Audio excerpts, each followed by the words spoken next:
গ্রীষ্মকালে কাঁঠাল খাওয়া একটি চমৎকার একটি সময় আমরা পার করলাম। তো আমরা এই কাঁঠাল গাছের নিচে বেঞ্চে বসেছিলাম দুপুরে, তীব্র গরম ছিল।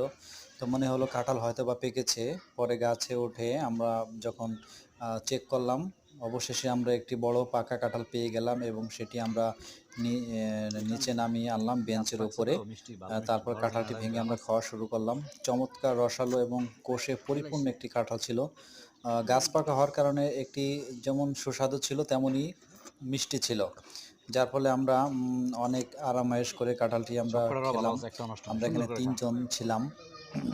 তো ৩ জনে প্রায় কাঁঠালটা শেষ করতে পেরেছি এবং অল্প কিছু বাকি ছিল। পরবর্তীতে আরো একজন এসে তিনি কিন্তু সেই অংশটি শেষ করেছে।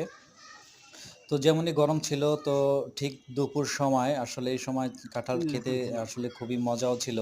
কারণ মাছের সমস্যা সবাই নাই। অনেকটা একটু ক্ষুধার্ত ধরে ডাক ছিল। দাও তো। আর যেহেতু অনেক গরম নাম এই নাম নাম সময়টাতে আর কাঁঠাল গাছে পেকে থাকে। তো চমৎকার একটি সময় আমরা কাটালাম। তোর তো টাকা ভাড়া লাগবে না। আপনারা দেখছেন আমরা কাঁঠাল খাচ্ছি। আপনারা যদি খেতে চান তাহলে চলে মাথার উপরে আসুন। হেলাবি। আর যে গাছটা আপনারা দেখছেন এই গাছে প্রায় ১৫০ এই থেকে নাম ২০০ কাঁঠালের ধরে প্রায় প্রতি বছর এবং গাছে প্রায় প্রতিদিনই ২-৪ টি করে কাঁঠাল পাকে এবং আমরা প্রায়ই এখানে আসি এখানে বসে সময় কাটাই।